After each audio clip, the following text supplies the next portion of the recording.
que se pode falar de um time que tem um percentual de bola de 60%, às vezes até superior a 60%, tem uma quantidade de passes trocadas absurdamente alta, às vezes uma pressão de passes nem alta nem baixa, algo em torno de 80%, 85%, mas não sabe o que fazer com a bola.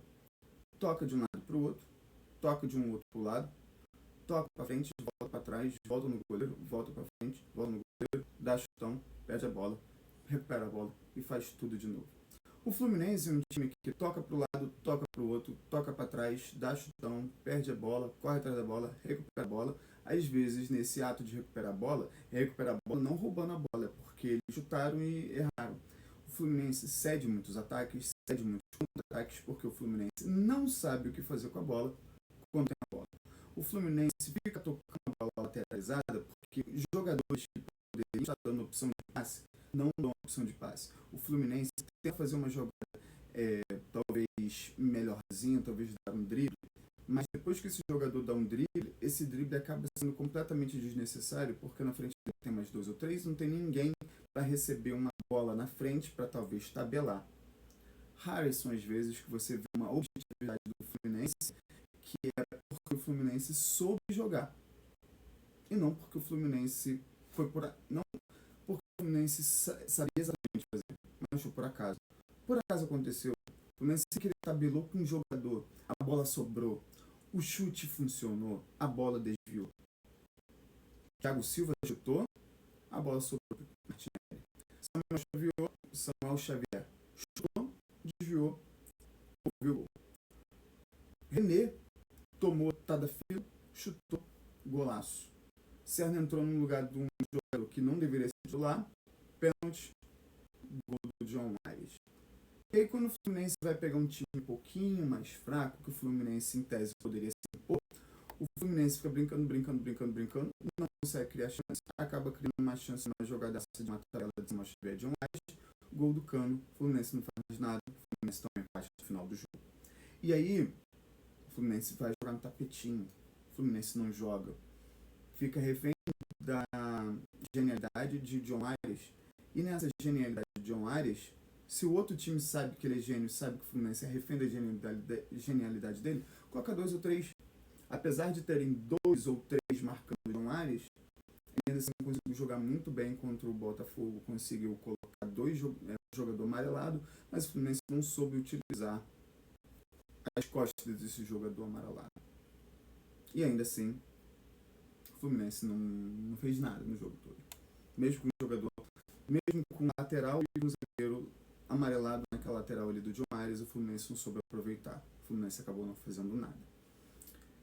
Ao ponto de você escutar, amassamos os caras. Apesar de 2-0, realmente, a quantidade se eles fazem 50% das chances criadas, o Fluminense tinha tomado uma goleada. E aí vem outro jogo. O Fluminense continua jogando mal. O próximo jogo dele, do Fluminense, foi contra a União Espanhola.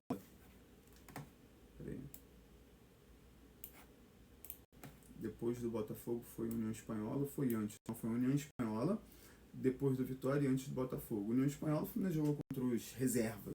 Com os reservas. E aí conseguiu, num chutaço de Nonato, depois de uma falta de criatividade enorme, chuta, erra, desvia, chute de primeira, golaço. Mas foi aquilo que o Fluminense fez. E aí a Aparecidense, o Fluminense já estava com os titulares. O Fluminense tenta mal, tenta errado, tenta mal, tenta errado. Acaba que sai um gol num chute, talvez do cara que eu ficava assim, não deve sair o chute dele, mas era o único cara que estava tentando. O único cara que eu não estou conseguindo entrar na área para esse chute ser mais perigoso, vou chutar de fora da área. Ele já tinha tentado e saiu o gol. Saiu um gol de um jogador que às vezes é criticado, mas nunca falta vontade dele. Nunca não. Às vezes falta. E faltou no jogo justamente contra o União Espanhola lá no Chile. Se o Fluminense joga com os titulares contra o União Espanhola, o Fluminense poderia ter ganhado, ter se garantido já praticamente, poder não ter se preocupado com essa derrota contra o San José na altitude. O Fluminense teria 9 pontos em vez de 7, estaria na frente do Once Caldas, teria jogado futebol melhor contra o Botafogo, e aí não teria uma pressão enorme, por exemplo, de colocar os titulares contra a Aparecidense. A Aparecidense é mais fraca do que o Espanhola, e o Fluminense jogou em casa. O Fluminense guardou os titulares para perder o Botafogo para jogar contra a Aparecidense em casa, então é complicado. E vem o Sport. Contra o Sport, o Fluminense tentou, mas acabou tomando só um no primeiro tempo. Se não fosse Fábio, o Fluminense teria tomado 2 ou 3. Imagina, em casa, tomar 3-0 do Sport. Se não fosse Fábio, isso teria acontecido. Obrigado, Fábio. Daqui a 6 meses, o contrato do Fábio acaba. Não dá para renovar. Apesar de ele ser um ótimo goleiro, ele também quer viver longe do futebol. Acredito que a maioria dos jogadores, quando vai chegando próximo dos 40 anos, fica assim, cara, eu quero viver livre disso, que eu quero fazer outras coisas da minha vida, eu quero viver. Quero poder usufruir desse dinheiro que eu recebo. Eu recebo muito dinheiro e acabo não podendo gastar. Acabo não podendo viajar com a família, acabo não aproveitando a vida que eu ajudei a gerar ali, minhas filhas, meus filhos. E acredito que seja o pensamento do Fábio. Então, no jogo contra o São José, uma coisa em específico aconteceu. Depois de eu ter feito uma introdução de 6 minutos, que eu acho que vocês devem estar assim, caraca, onde o Wallace quer chegar?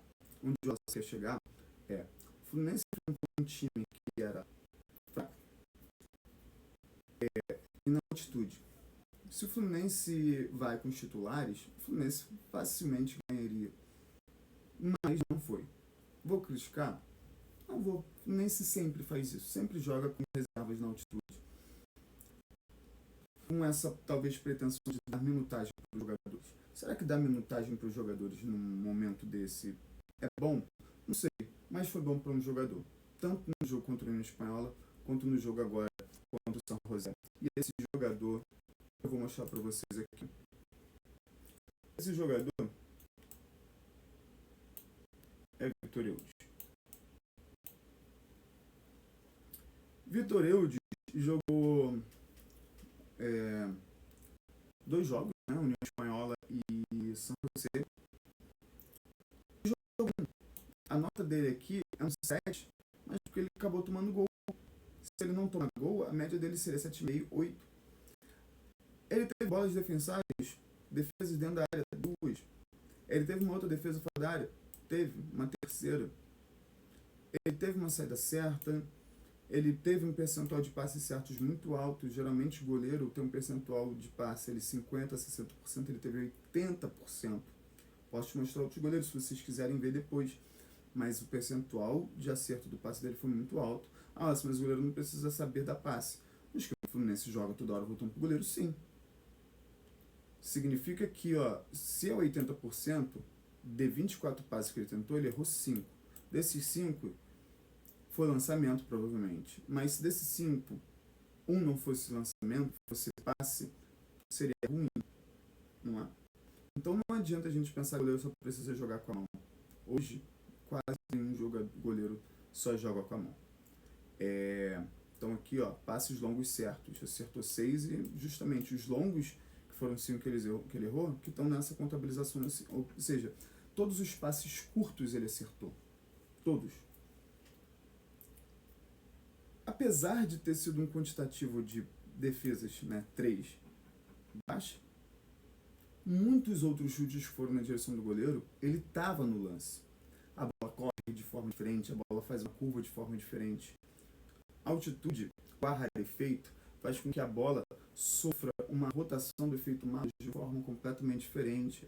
A atmosfera rarefeita altera o comportamento da bola. E isso é notável para nós, visualmente falando, e para os jogadores. E ainda assim, ele esteve em todas as bolas, exceto numa bola que, de novo, eu falei no início do vídeo que o Fluminense toca e não sabe o que fazer com a bola. Na região aqui do campo onde está esse jogador aqui, o F. Roca, Fernando Roca, sei lá o nome dele, o Fluminense tinha bola. O Fluminense perdeu a bola. O Fluminense não tinha mais a bola. O Fluminense corre atrás da bola, assim como vários outros lances do Fluminense. Corre atrás da bola e o Fluminense recupera a bola. Só que de forma diferente, o Fluminense recuperou a bola nesse lance, não porque o cara chutou a bola para fora, não porque chutou e o Vitor Eudes defendeu, não porque chutaram, foi estourada e a bola voltou pra gente, mas a gente recuperou a bola e colocou ela no meio do campo, porque a gente tomou gol. Então o Fluminense tomou gol. O primeiro gol contra o Botafogo foi no erro do Cano, lá na frente, contra-ataque, gol. O Fluminense tomou gol do Vitória a partir de um erro nosso. Tabelinha ali, erro de marcação, gol. O Fluminense tomou gol contra a União Espanhola, graças a esse cara aqui, Thiago Santos. Ele foi tentar sair jogando, achou que era Lúcio, achou que era Nino, achou que era Baresi, tentou sair jogando, perdeu a bola, gol dos caras. E aí nesse jogo agora, eu não sei como é que foi o escorregão dele. Ele escorregou. Se o Fluminense estivesse bem postado com os 4 jogadores de defesa ali, provavelmente a bola não teria chegado com qualidade para o cara chutar ali dentro da área. Talvez ele teria sido marcado, atrapalhado, o chute seria mais mascado, o chute iria para fora, o chute iria na direção do Eudes. Mas chegou com qualidade, o cara chutou de peito para o lado do pé, saiu o gol de cara. Porque, basicamente, Thiago Santos escorregou. Tem aqui erros que levaram na finalização? Não, geralmente esses erros que levaram à finalização é com o toque errado. Né? Ele ganhou 1 de 5 duelos no alto e perdeu os 2 duelos no chão. Não dá para você esperar muito de um jogador que ele já está marcado, né, o lobisomem. 2023, no final do ano, ele estava jogando muito bem. 2024 ele começou bem, começou a ficar ruim. E aí, o que era ruim agora parece que foi pior. Porque não tem um jogo que o Thiago Santos não esteja errando. Inclusive, 2-1 o Fluminense ganhou do Vasco. E aí, chutão do Thiago Santos. Ele podia ter dado chutão para frente. Ele chutou a bola para lateral. O Fuentes não conseguiu dominar da melhor forma. Sobrou. Coutinho para Verratti, não Verratti para Coutinho, gol. Então, tipo, são vários erros de Thiago Santos e vários erros que ainda fazem com que ele continue ou entrando na titularidade, como foi esse jogo, ou entrando ao longo do segundo tempo. E aí, vem, por exemplo, Lavega. Lavega saiu no meio do jogo. Ele tá jogando mal? Sim. Mas tem jogador que joga mal todo jogo e ainda continua entrando. Lima, Thiago Santos, Canóbio, e a lista continua.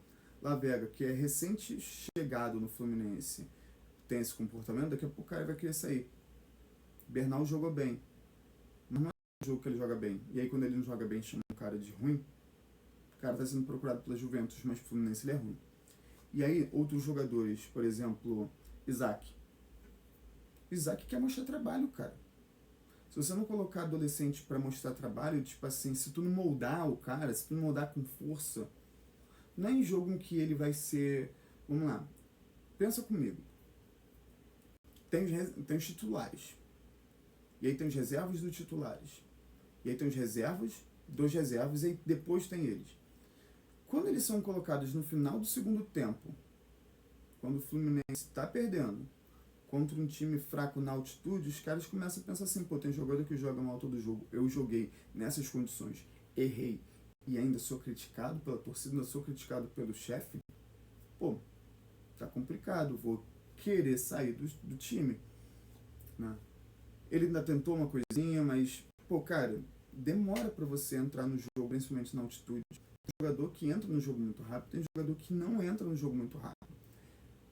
Se o caso dele não foi igual, por exemplo, do John Kennedy, moleque de Xerém, que entra já com fogo, sabendo o que tem que fazer, John Kennedy era um jogador que entrava no segundo tempo, sabia exatamente o que fazer. Ele sabia fazer leitura do fora do campo, ele sabia escutar o que o treinador ia falar e sabia pôr em prática. Às vezes o jogador ele não consegue, entrou com 70 minutos, faltando ali 20 minutos para acabar, o Fluminense já estava tomando 1-0 e o jogo basicamente não rendia. Será que ele vai render desse jeito? Da mesma coisa foi esse Kelvin aqui. O Renato Augusto eu até acho que entrou bem, mas entrou numa posição errada. Então eu vou parar por aqui, esse vídeo já vai ficando muito longo, que existem outras coisas que eu gostaria de falar, mas que não entram nesse mérito aqui. Eu deveria ter voltado para Vitor Ildes, mas eu acho que eu já eu já disse sem dizer com palavras que Fábio vai se aposentar. Acredito que ele vai literalmente se aposentar no final do ano. Com esses últimos jogos do Vitor Ildes, eu acho que o Fluminense é um bom substituto. O Fluminense precisa trazer João Paulo? Não. Aí é uma questão, de novo, da gente ficar sempre procurando, porque eu acho que o Fluminense vive disso. E tipo assim, a gente tem um problema. Cara, a gente não tem problema de goleiro. Os 2 gols que o Vitor Ildes tomou foi de erro não dele. Foi erro fora dele. E o que não foi erro que chegou até ele, ele resolveu. O Fluminense, em 2 jogos fora, o Fluminense, apesar de ter jogado mal, tomou um gol com o erro do mesmo Thiago Santos que tomou ontem. Então, esse negócio de João Paulo que vem do Santos para o Fluminense, eu pessoalmente acho que não deveria trazer. Dar mais oportunidade para o Vitor, dar mais oportunidade para o Pitalonga.